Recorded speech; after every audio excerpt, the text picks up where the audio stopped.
নমস্কার, আপনারা দেখছেন কবির সৌরভের ইউটিউব চ্যানেল। আমি রয়েছি কবির আপনাদের সঙ্গে।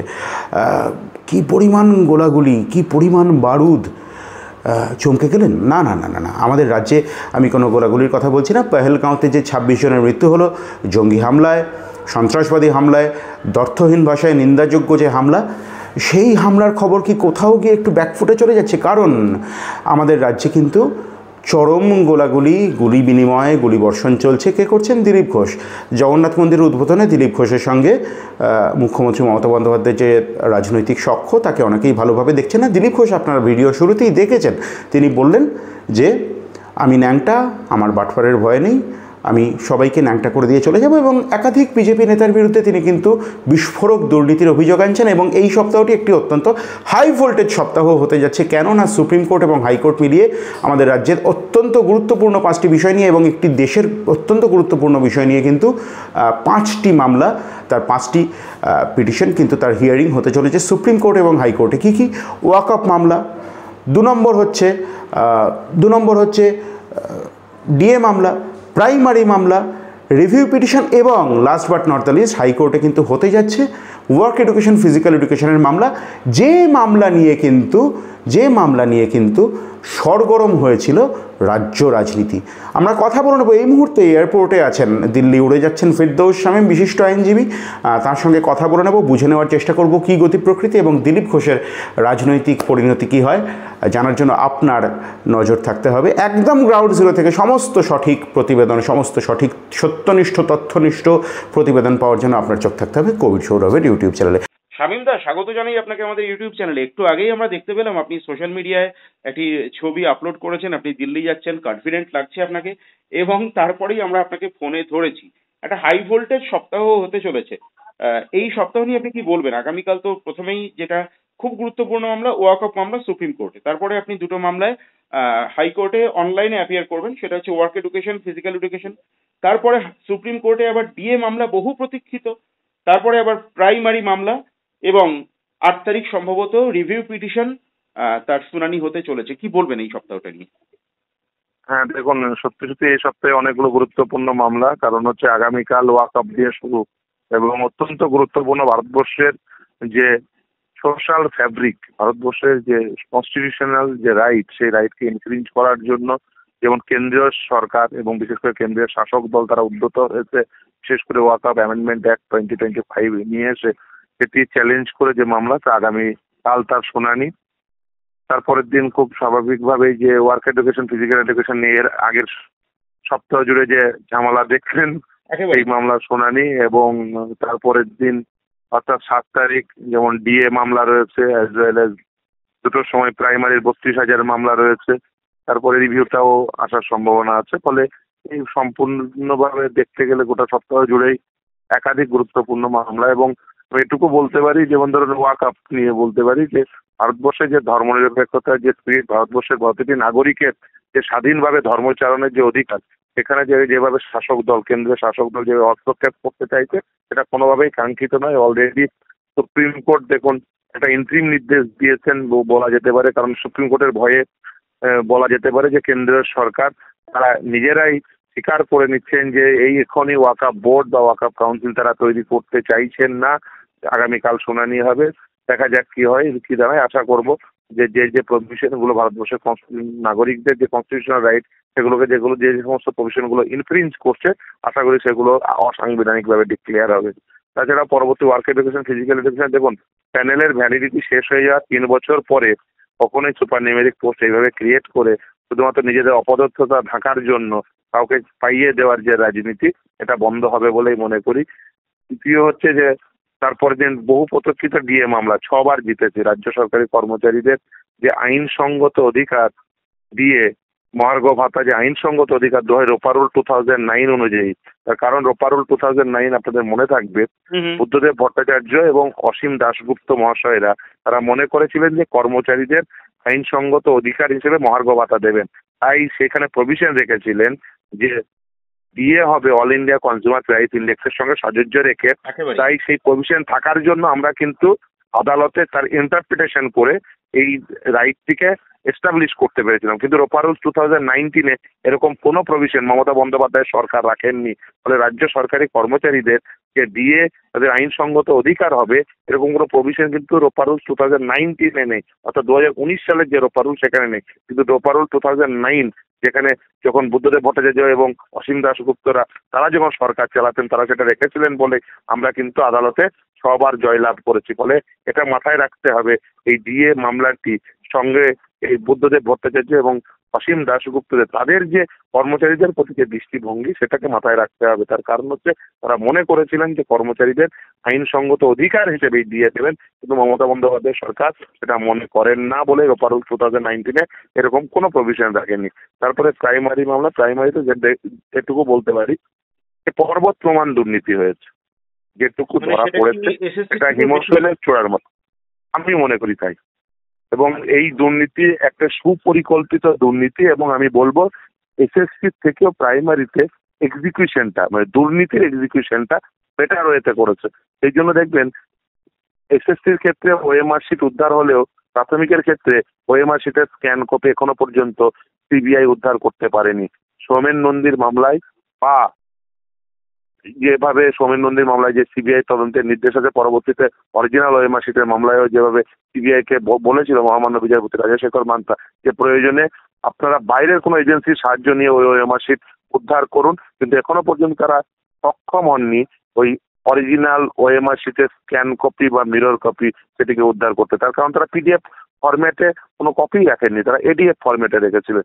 ইকোনিক বলে একটি মেশিন তারা বাইরে থেকে সেই মেশিন নিয়ে এসে এমন সফটওয়্যার দিয়ে এইগুলোকে সংরক্ষণ করে রেখেছিলেন যাতে এডিটেবল কপি সংরক্ষণ করে রেখেছিলেন, তার ফলে যে কোনো সময় যে যখন পয়সা দেবে সেই পয়সা দেওয়ার ভিত্তিতে সেগুলোকে পরিবর্তন করে তাকে পাস করিয়ে দিয়ে তাকে চাকরি দেবে, এই বন্দোবস্ত তৈরি করেছিলেন। আর তাছাড়াও যখন যে পয়সা দিয়েছে প্রাথমিকের তখন তার অ্যাপয়েন্টমেন্ট হয়েছে। এবং এই ক্ষেত্রে West Bengal board of primary education তারা নিজেরাই আদালতে রিপোর্ট দাখিল করে জানিয়েছিলেন যে হ্যাঁ ইললিগাল অ্যাপয়েন্টমেন্ট আছে, এবং সেটা নিয়োগ শেষ হয়ে যাওয়ার অনেক পরে সৌমেন নন্দীর মামলায় তারা রিপোর্ট দাখিল করে বলেছিলেন যে হ্যাঁ সেখানে নিয়োগে ইললিগাল অ্যাপয়েন্টমেন্ট হয়েছে। এবং সেই সংখ্যাটা যদিও তারা খুব স্বল্প সংখ্যা দেখিয়েছিলেন 100-র নিচে, কিন্তু অ্যাকচুয়ালি তো যদি আপনি হিসাব করেন এসএসসির ক্ষেত্রে এসএসসি যে পরিমাণ দুর্নীতি করেছে তার থেকে অনেক বেশি দুর্নীতি হয়েছে প্রাইমারির ক্ষেত্রে। প্রাইমারিতে যেমন ধরুন এই টেটে ফেল ক্যান্ডিডেট পাস করিয়ে দেওয়া হয়েছে, এটা যেমন একটা দুর্নীতি।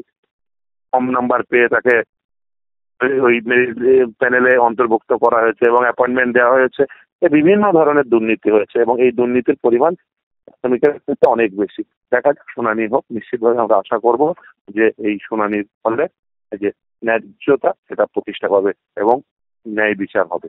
রবীন্দ্র, একটা প্রশ্ন করি এই প্রসঙ্গে, এটা কি শুধুমাত্র 2014-র ক্ষেত্রেই নাকি 2012-র ক্ষেত্রেও কি একই জিনিস হয়েছে? একই হয়েছে, কিন্তু 2012 নিয়ে এখন এই মুহূর্তে তো আর সেরকম মামলা এতদিন পরে করা সম্ভব নয়। তাই আপনি বলতে পারেন যে 2012 মানে মমতা বন্দ্যোপাধ্যায় সরকার ক্ষমতায় আসার পর থেকে বারবার বিভিন্ন ধরনের দুর্নীতি হয়েছে এবং এই দুর্নীতিগুলো শুধুমাত্র যে মানে 2014-তে হয়েছে তা নয়, বা 14 থেকে 16 সিলেকশন এবং 20 সিলেকশনেই হয়েছে তা নয়, বিভিন্ন সিলেকশনে বলা যেতে পারে বেশিরভাগ নিয়োগের ক্ষেত্রেই দুর্নীতি হয়েছে। খুব স্পষ্ট করে বললে সব নিয়োগেই দুর্নীতি হয়েছে। কিন্তু সেক্ষেত্রে কি আইনের হাত তাদের সেই দুর্নীতিগ্রস্তদের পর্যন্ত পৌঁছবে যারা দুর্নীতি করে চাকরি পেয়েছেন সব নিয়োগের ক্ষেত্রেই? আশা করব যে সেটা হবে। এখন দেখা যাক, নিশ্চিতভাবেই দেখুন বাইরেও আরো অনেকে রয়েছেন, তাদের প্রত্যেকেই একই পরিণতি হবে বলে মনে করি। আপনি খুব সংক্ষেপে, খুব প্রিসাইজলি, খুব টু দা পয়েন্ট আপনি প্রত্যেকটা পয়েন্ট এক এক করে ব্যাখ্যা করলেন। আমার আপনার কাছে একটা প্রশ্ন থাকবে। আপনি 2009 রোপা রুলের কথা আপনি নিজেই উল্লেখ করলেন। সেখানে বুদ্ধদেব ভট্টাচার্য তৎকালীন মুখ্যমন্ত্রী, অসীম দাশগুপ্ত তৎকালীন অর্থমন্ত্রী, তাদের যা দৃষ্টিভঙ্গি ছিল এবং আপনার নিশ্চয়ই মনে হয়। এবং শুধু তাই না, আপনাকে আমি বলে রাখি এই ডিএ মামলা চলাকালীন আমি যিনি অর্থমন্ত্রী ছিলেন অসীম দাশগুপ্ত মহাশয়, আমি নিজে তার সঙ্গে মিট করে ওই ডিএর এই প্রভিশনের ইন্টারপ্রিটেশন, কারণ তিনি শুধুমাত্র একজন অর্থমন্ত্রী ছিলেন তাই নয়, তিনি একজন অর্থনীতিবিদও, নিজে তার সঙ্গে এবং লব্ধ প্রতিষ্ঠিত অর্থনীতিবিদ, এবং সেই জন্য এবং তার জ্ঞানের গভীরতা অসীম। আমি নিজে তার সঙ্গে দেখা করে, তার সঙ্গে আলাপ আলোচনা করে, এবং কেন রাখা হয়েছে, কোন দৃষ্টিভঙ্গি থেকে রাখা হয়েছে, এই যে মানে কেন সরকার এই দৃষ্টিভঙ্গি গ্রহণ করেছিল, সমস্তটাই তার কাছে বুঝে আসি যে অল ইন্ডিয়া কনজিউমার প্রাইস ইন্ডেক্সের সঙ্গে সাযুজ্য রেখে এই লাইনটি কেন রাখা হয়েছিল। তার কারণ অত্যন্ত সুচিন্তিত ভাবে সরকার সেই সময় মনে করেছিলেন যে কর্মচারীকে তার ন্যায়সঙ্গত অধিকার দিতে হবে। কারণটি কি, ধরুন একবার যখন রোপারুল হয়, সাধারণত একটি রোপার থেকে আরেকটি রোপারের অন্তর্বর্তীকালীন সময় থাকে প্রায় 10 বছর পর পর সাধারণভাবে এই ধরনের এই যে ধরুন মূল্যবৃদ্ধির বাজারে এই পেটা রিভাইজড হয়।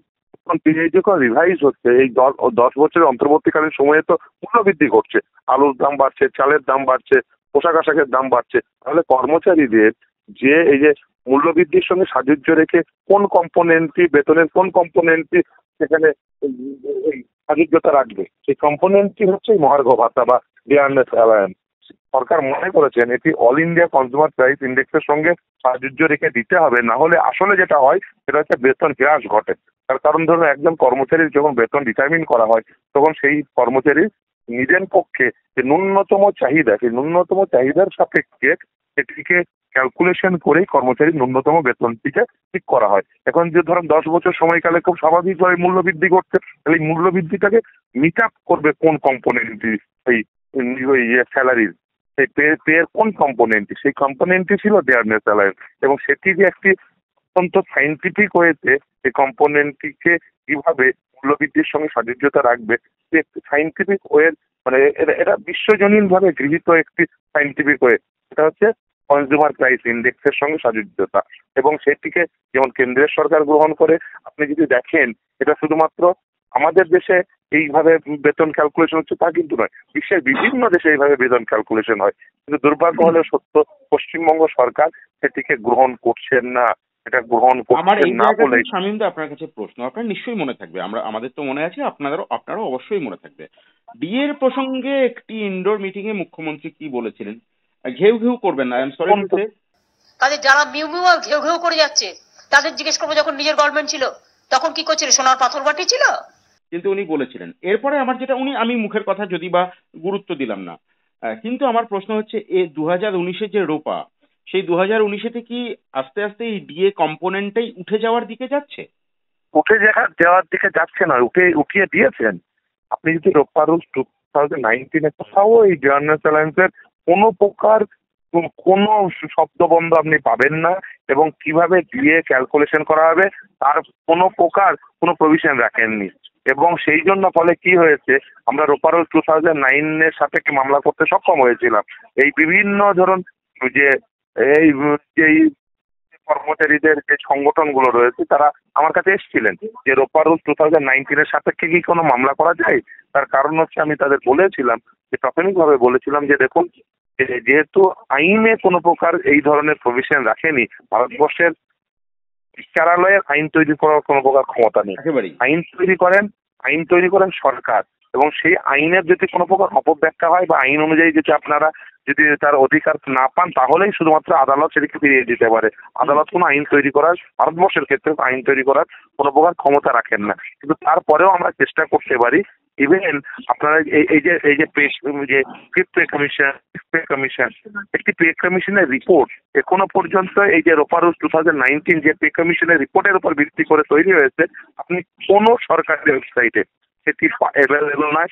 ইভেন বিভিন্ন কর্মচারীরা তারা সেটি পেয়েছেন, এখনো পর্যন্ত পাননি। আমি বলেছি যে প্রথমে এসবিআইও, তারপরে 1 এপ্রিল, তারপরে 2 এপ্রিল, তারপরে হাইকোর্টে এসে সেই পে কমিশনের রিপোর্টটা গ্রহণ করুন, সেটা নিন, তারপরে দেখুন সেখানে কি করা যায়, তারপর সেখান থেকে যদি কিছু করা সম্ভব হয় নিশ্চিতভাবেই করব।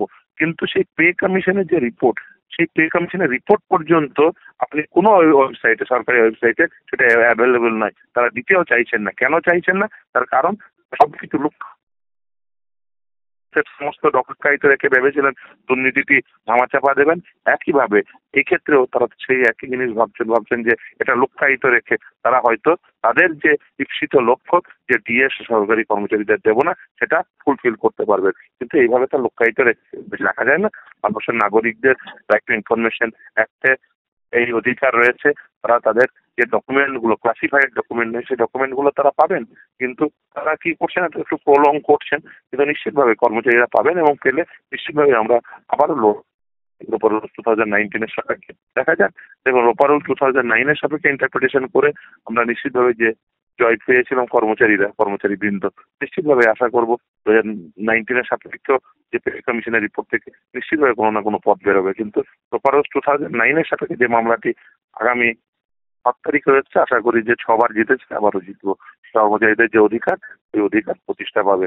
সর্বোচ্চ ন্যায়ালয়ে যে দিয়ে হলো কর্মচারীদের আইনসঙ্গত অধিকার এবং অল ইন্ডিয়া কনজিউমার প্রাইস ইন্ডেক্সের সঙ্গে সাযুজ্য রেখে সেটা দিতে হবে। মানে কর্মচারীরা ডিএ পাবেন এই বিষয়ে আপনি আশাবাদী?